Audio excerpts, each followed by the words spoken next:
Hey, speaking of friends, this next gentleman is part of the phalanx of insurance types over yonder. Yeah, phalanx. It's also his very first time. Another huge round of applause, Nathan Smith, everybody. Nathan Smith.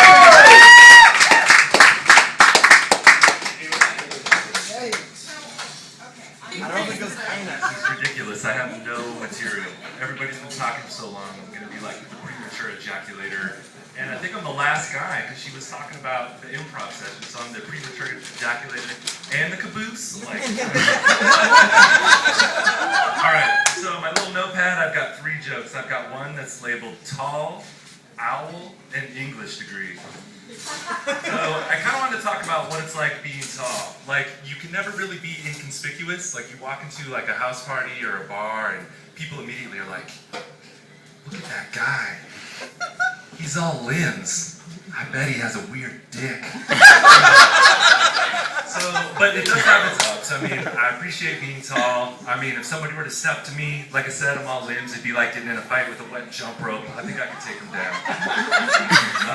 But on the sad part, if my metabolism ever kind of drops out, it's gonna be like skinny arms, skinny legs, and then like a basketball gut. It's gonna be pretty nasty.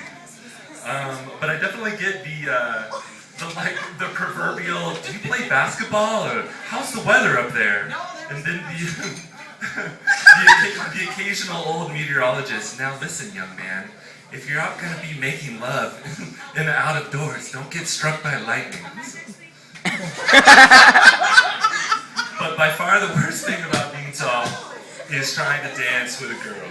Because you never really fit right, and so I get a lot of the gentle pushing back on my chest, like, listen, the Jodeci CD you put on was fantastic, and the gyrating was amazing, but you're kind of flapping around, you hit me in the eye with your elbow, and the whole last song your knee was in my vagina. Alright, that's my tall joke. And, okay, so Suki's semi-college bar, any English majors in the house? Wow. No. Oh, okay. Never mind. All right. So, as you can see, I'm putting my English degree to use by selling car insurance. Okay, so while I'm talking about the English degree, does anybody end their text messages or their emails with the proverbial ellipsis, the ... Don't you think it kind of changes the tone of what you're saying? Like, for one thing, it would be like, hey, want to go get some beers? Like, ! But if you're like, hey, want to go get some beers? ... Or you're like texting your girl like, hey, let's get some beers and then let's go do it in an inflatable raft full of applesauce. It changes the tone. It's almost like the sender was like, it's almost like the sender was kind of like texting, and then right when they were on like the second dot, they were kind of dipping their dick in some mashed potatoes. Hey, listen. Just kind of in there. Alright, and this other one makes no sense. I call it the owl. Okay, so you just started dating somebody, and you do the proverbial, you're kind of a couple weeks in, and you haven't had unprotected sex yet, but you're working your way through.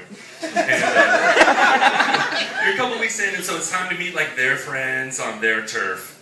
So it's like an intimate dinner party, or you're going to your girlfriend's favorite bar with her friends, or whatever. So you kind of got to go in. You can't be totally shy, but you can't be over the top. But you definitely want to let them know that you're kind of a risk taker, and so you kind of want to crack a joke to kind of test them out. So you're like, pick somebody out. You're like, yeah, man, an owl almost bit my dick too. But the person you aimed it at didn't hear you, so then you have 6 people being like, what's he talking about? An owl bit his dick? I understand. Alright, that's my premature ejaculation. Thank you.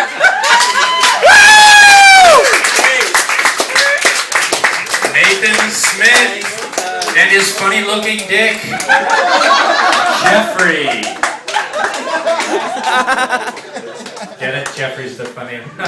Yeah!